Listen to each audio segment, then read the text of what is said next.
What's up everyone? Alex here. Whenever a developer mentions that it has ties to an existing franchise, you know that expectations will be very high. Take Monark for instance, a brand new JRPG that's made by former members of the Shin Megami Tensei series. While mentioning this has certainly gotten fans excited, its playable demo, available on Switch and modern PlayStation platforms, has instead resulted in a mixed reaction.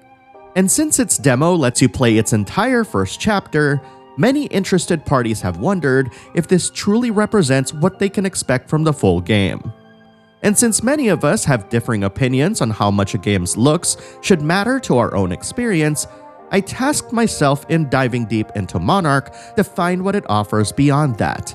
And as you might expect, I found plenty. That is, if you can get past some of its niggling caveats.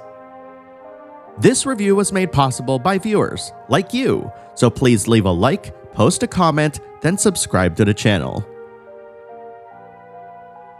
Monark is a turn-based JRPG with tactical elements, co-developed by Langkars and Furyu, and published by NIS America, who provided this review code. You wake up to find yourself in a Japanese high school surrounded by a mysterious barrier, with its corridors filled with a thick mist that's affecting the students within its reach. As a powerful pack-bearer, you are charged with defeating other pack-bearers controlling different portions of the school, with the hopes that each enemy felled will weaken the surrounding barrier, allowing everyone to go home once again.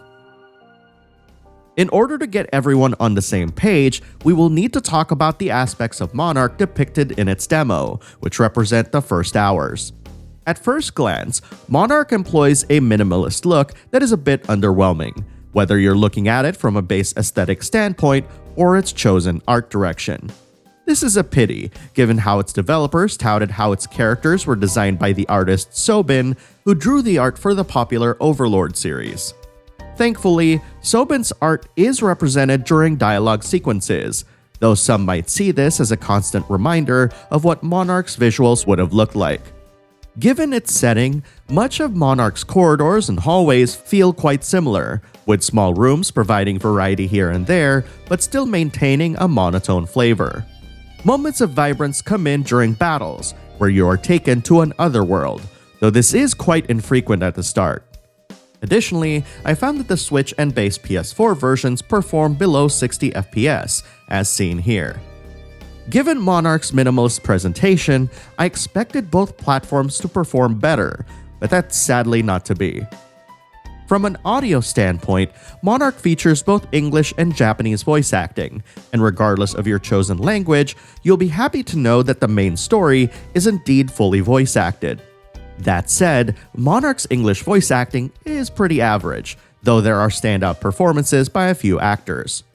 With regards to its soundtrack, Monark's songs can be an acquired taste, though I absolutely love the vocal tracks featured during boss battles. In both its voice acting and soundtrack, the developers seem to be struggling to decide whether or not featuring high-intensity songs would break the player's immersion in its motif and story, but I think that the visuals do plenty enough to do that.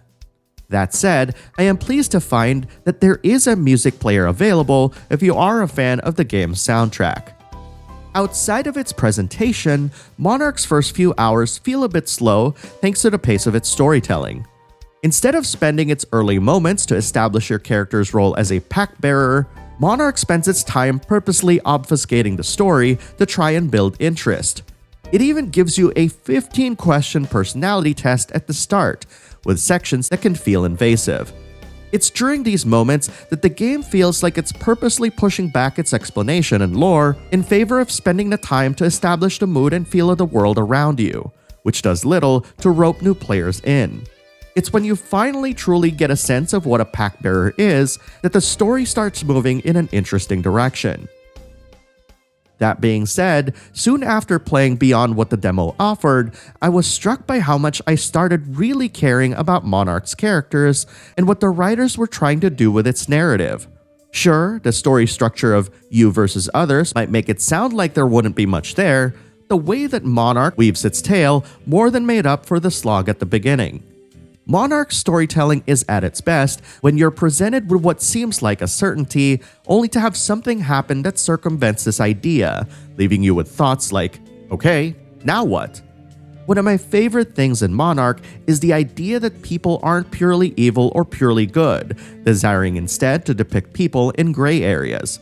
Applying this idea elsewhere, it can be argued that its monotone color palette at school visually represents this concept, with a strong polarity of emotion and feeling on display through the use of more vibrant colors during its battle sequences.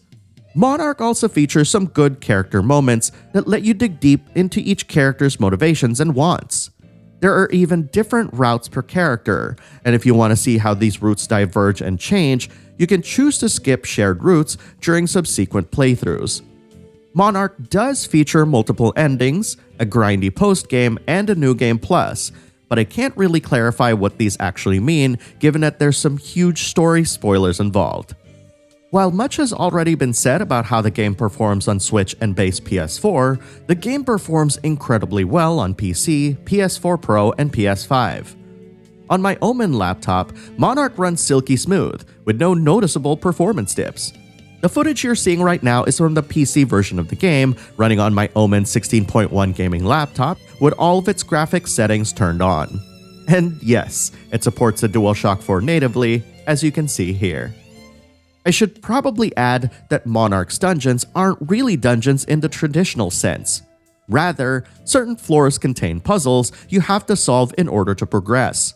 These sequences, however, are tied to a madness mechanic that constantly ticks each time you expose your party to the mist. And if you reach 100% madness, you'll be sent back to the clinic and have to make your way back.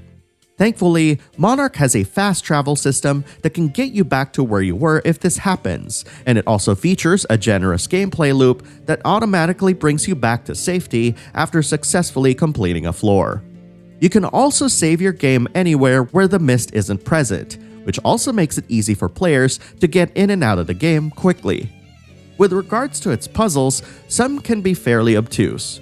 I recall getting stuck in a puzzle that required you to find a person's name merely based on their student IDs, only to find out that I needed to use a puzzle element that I used early on to solve the mystery.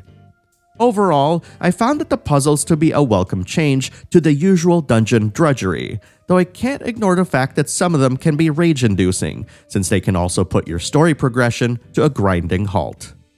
In addition to madness, you may get death calls that will not only increase this faster, but also aggravate students who are affected by the mist.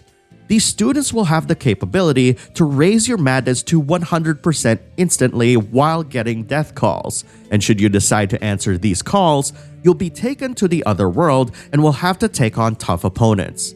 Fortunately, you can prevent this from happening by calling a phone number that leads to a battlefield containing a singularity, and successfully destroying this will clear the floor of death calls. Singularities are often within easy reach, but if you want some spirit, you're probably going to want to defeat the surrounding enemies as well. In my coverage of the demo, I described Monarch's battles as being more tactical rather than traditionally turn-based. In this review, I will be walking back on that definition and instead describing its battles as the opposite. Monarch has many tactical elements as other turn-based games featuring similar concepts, like Trails and Caligula Effect. And while its fights last slightly longer than your typical turn-based battles, I think this distinction is very important. And while you're generally fighting more opponents on the field, you can defeat them handily thanks to smart skill purchases or by simply leveling up. Leveling up a character in Monarch is different from other RPGs, however. Instead of utilizing a traditional experience point system, your character's levels and stats are tied to how many abilities you've unlocked or upgraded on that specific character's tech tree. This means that purchasing skills that you may not even want will raise your character's levels. You'll mostly earn the currency to purchase these, called spirit, at the end of every battle, and how much you get is based on several performance factors. Having levels tied to how many skills you buy poses a quandary for players who may want to save their spirit to obtain a more powerful skill at the cost of not leveling up any of your characters. In another move that's sure to confuse, your spirit is also used to buy items from Vanitas, so you'll have to make the decision whether or not you want to spend spirit on supplies or a skill you want to get. Monarch does allow you to refund all of the spent spirit for one character, but you will only be given 80% of the original spirit cost back. While I understand that Monarch's developers don't want players to haphazardly respec characters left and right, I think removing this additional cost would have made playing around with the game's systems a lot more fun. It certainly would help players unfamiliar with this style of gameplay to experiment and want to learn more about how everything functions from a synergistic and practical point of view. Instead, this penalty might encourage players to grind spirit, which I don't think is really necessary in most cases. That being said, I've only had to grind spirit in Monarch a few times, and I'm thankful that its battle system is interesting enough to tinker around and play with, making the grind quite bearable. As mentioned, Monarch's turn-based battles have tactical elements in it. You can freely move your character around within a certain range, and it's very easy and intuitive to do so.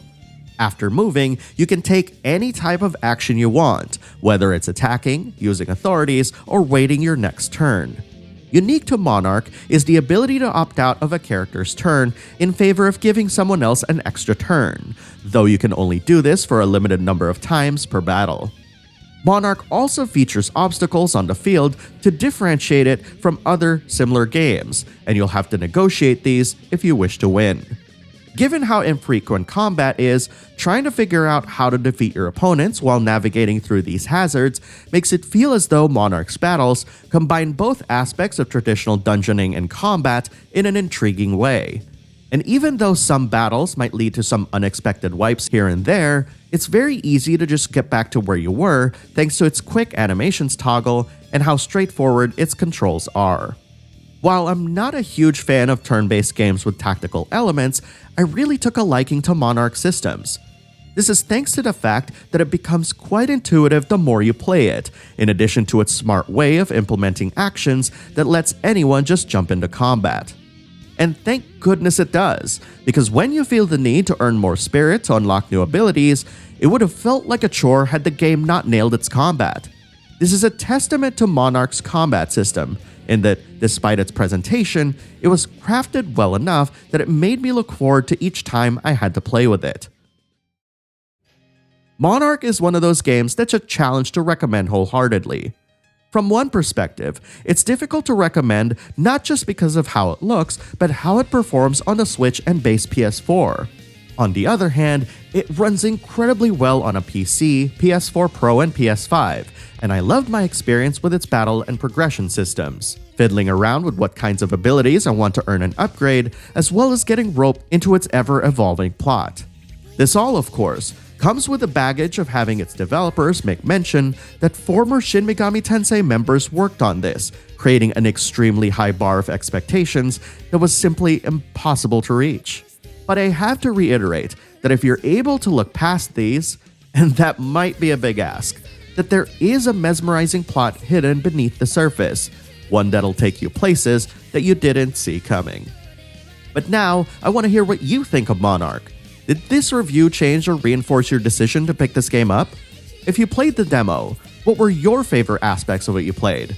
And if you're watching this further down the line and have played the full game yourself, what did you think of it? Post your thoughts in the comments below and let's talk about it. Thank you very much for watching, and I'll see you in the next video.